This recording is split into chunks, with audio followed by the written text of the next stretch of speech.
ابو لہب نہ گیا بدر کے موقع پر، ڈر گیا، کہنے لگا میں نے نہیں جانا، مکے میں رہ گیا، نہ گیا جہاد کے لیے، مسلمانوں کے خلاف نہ نکلا۔ لوگوں نے بڑا اس کو لان تان کیا، لیکن کہنے لگا میرے خرچے پہ 4-5 بندے لے جاؤ، میں نہیں جاؤں گا، پیچھے رہ گیا۔ لوگ کہنے لگے بچ گیا، لیکن اس کے جسم کے اندر ایسی بیماری نکلی کہ ریشے سے بھر گیا سارا وجود، ریشے۔ اس کے بچوں نے لے جا کے ابو لہب کو پیچھے ایک حویلی تھی مکے کے باہر، اس میں بند کر دی۔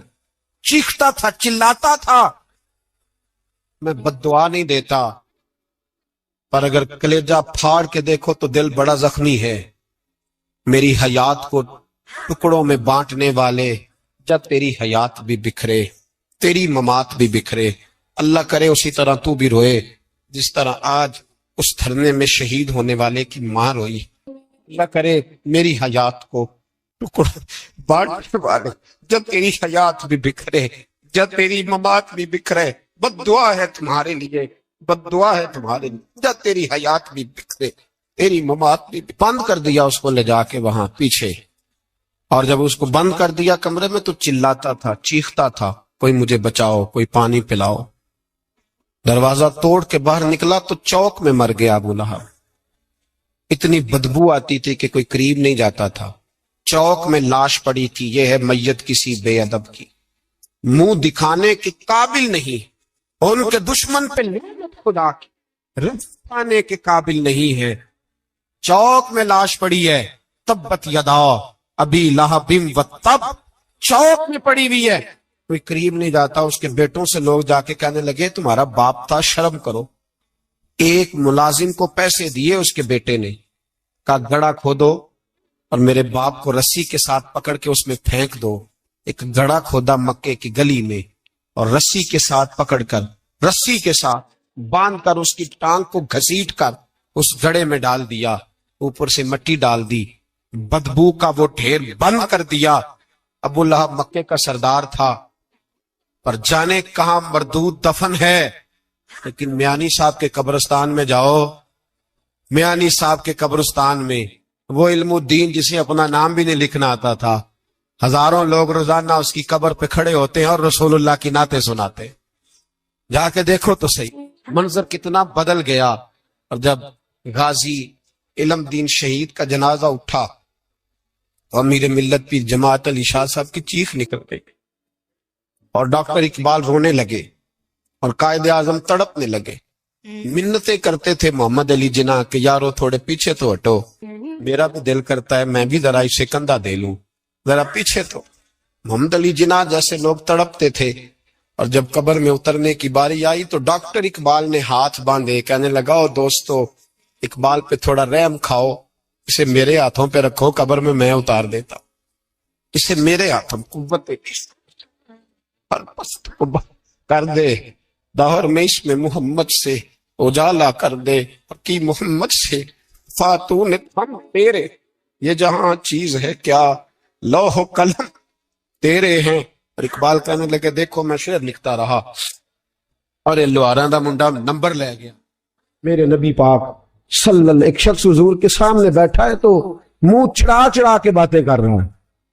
کچھ لوگ نقلیں اتارتے ہیں، اور بزرگوں کی نقل اتارنا اور بزرگوں کی توہین کرنا یہ رب کو سب سے ناپسندیدہ فعل ہے۔ توہین کے انداز میں نقل اتارا، وہ کہتے ہیں منہ چڑھا چڑھا کے باتیں کر رہے تھے، میرے حبیب نے فرمایا نہ ایسے کر، بڑے میٹھے انداز، کیوں اپنے منہ کو بگاڑ رہا، نہ ہے ہی ایسا۔ حضرت ابو ہریرہ فرماتے ہیں میں قریب بیٹھا تھا، حضور مسکرا رہے ہیں، نہ کہ ایسے، کہنے لگا جی یہ میرا منہ ہے ہی ایسا۔ فرماتے میں دیکھ رہا تھا حضور کے چہرے کا رنگ بدلا، آنکھوں میں جلال آیا، فرمایا اچھا جا پھر ایسا ہی ہو جائے، جا پھر ایسا ہی ہو جائے۔ کہتے ہیں میں نے دیکھا اس آدمی کا منہ بگڑ گیا۔ حضرت ابو ہریرہ فرماتے ہیں وہ رویا کرتا تھا مدینے کی گلیوں میں، اور کہتا تھا کوئی مجھے معافی نہیں۔ بنی اسرائیل کے ایک شخص نے اپنی ماں سے بد دعا لی تھی، اور عابد زاہد تھا، لیکن ماں کا نافرمان تھا، تو اماں نے کہا جا مرنے سے پہلے تو آزمائش میں مبتلا ہو جائے۔ رب کی خفیہ تدبیر سے ڈرنا چاہیے۔ تو مرنے سے پہلے ایسی آزمائش میں ڈال گیا کہ ایک بری عورت نے الزام لگا دیا، لگا الزام، لیکن زمانے میں رسوائی چاروں جانب ہو گئی۔ تو لوگ آ کے کہتے تھے تیرے ساتھ کیا بنا؟ کہتے کچھ بھی نہیں، میری اماں نے میرے لیے بد دعا کی تھی، اس کا رنگ دیکھ رہا ہوں، کیوں میں نے ستایا اپنی ماں کو؟ توبہ کا دعائیں لیا کریں زندگی میں، بد دعاؤں والے کام ہم تو 1 منٹ لگاتے ہیں بد دعا لینے میں، 1 منٹ لگاتے، 1 منٹ۔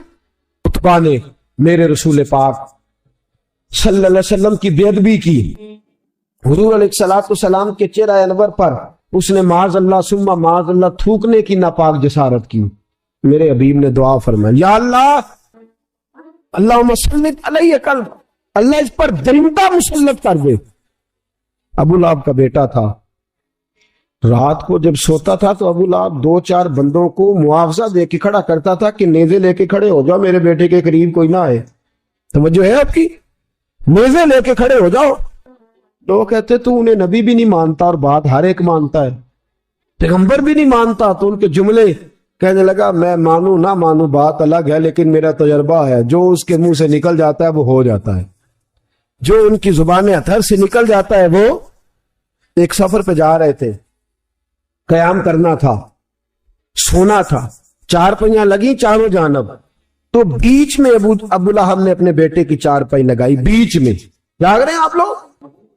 ارد گرد دوسرے لوگ سوئے، بیچ میں، اور لوگ کہنے لگے تو پاگل ہو گیا ہے، اگر کوئی شیر آئے گا تو باقیوں کو نہیں کاٹے گا، صرف اس کو کاٹے گا۔ کہنے لگا بد دعا تو اس کے لیے ہوئی ہے، دعائے ضرر تو اس کو ملی ہے، اسی پہ مسلط ہوگا۔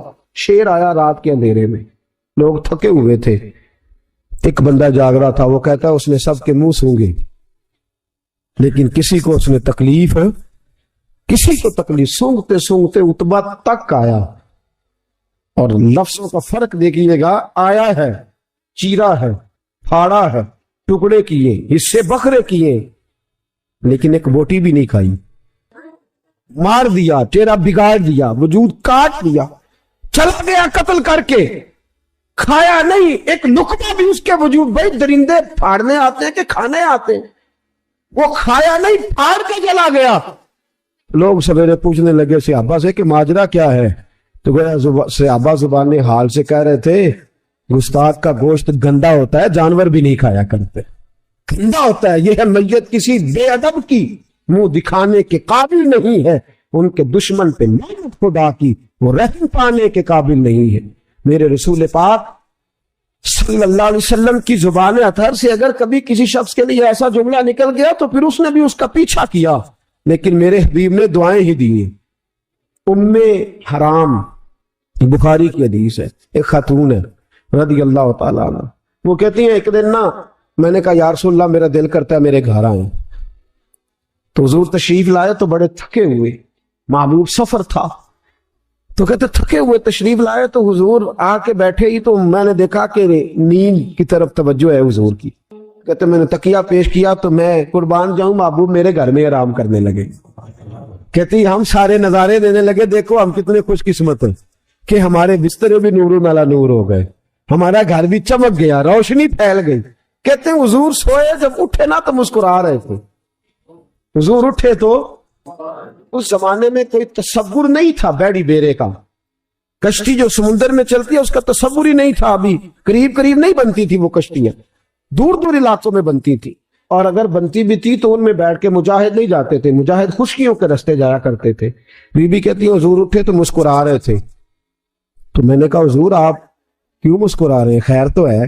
تو نبی پاک نے فرمایا میں نے دیکھا ہے سوتے ہوئے کہ میری کچھ امت کشتیوں پر بیٹھ کے بھی کافروں کے خلاف جہاد کرے گی، دریاؤں میں بھی، اقبال نے کہا نا دشت تو دشت ہے، دریا بھی نہ چھوڑے ہم نے، پہرے ظلمات میں دوڑا دیے پھیرے ہم، کشتیوں میں بھی جہاد کرے گی، میں نے دیکھا ہے۔ تو کہتی ہے میں نے فٹافٹ کہا یا رسول اللہ مجھے بھی شامل کر دے ان میں، حضور مجھے بھی ان میں، حضور ذرا جلدی جلدی، دیکھا جو ان کو بانٹتے، تو میں نے بھی بڑھ کے پیار سے دستے عطا کے سامنے دستے طلب بڑھا دیا، میں نے بھی آگے بڑھ کے کہا حضور تھوڑی خیر ادھر، حضور مجھے بھی شامل کر دے، کہتے پہلے ہی بوڑھی تھی، نبی پاک نے ہاتھ اٹھائے کہ یا اللہ اس کو بھی ان میں شامل کر دے۔ اب فرماتے ہیں سرکار کا وصال ہوا، کوئی جہاد نہیں ہوا سمندر والا، حضرت ابو بکر کے زمانے میں کوئی جہاد نہیں ہوا سمندر والا۔ مجھے لوگ کہتے تو نے مرنا کب ہے، میں نے کہا جب تک کشتی والا جہاد نہیں ہو جاتا، جب تک کشتی والا جو دن کو کہہ دیا دن ہے تو دن نکل آیا، جو شب کو کہہ دیا شب ہے تو رات ہو کے رہی۔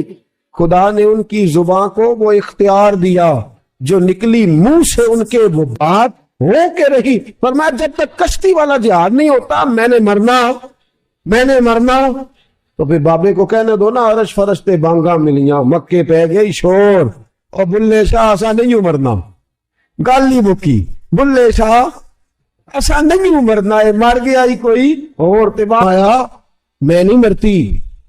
حضرت اسرائیل نہیں آتے، وہ چھو کے گزرے گئے، کہتے بہنیں بھی چلی گئیں، بھائی بھی چلے گئے، خامد بھی چلا گیا، بچے بھی کئی گئے، اور میں اسی حالت میں۔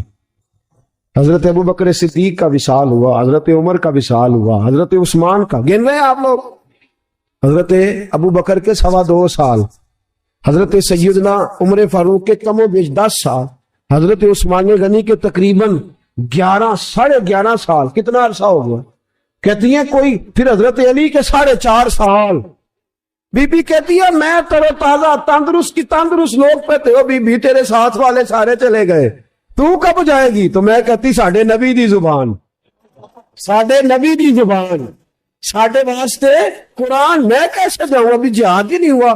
کہتے ہیں خلفائے راشدین نے پردہ کیا، حضرت امیر معاویہ کا دور آیا، اور حضرت امیر معاویہ نے قسطنطنیہ کے لیے جب مجاہد بھیجے تو سمندر کا رستہ تھا۔ کہتی ہیں جب سواریاں جانے لگی تو کہنے لگے کچھ بیویوں کی بھی ضرورت ہے کھانا پکانے کے لیے۔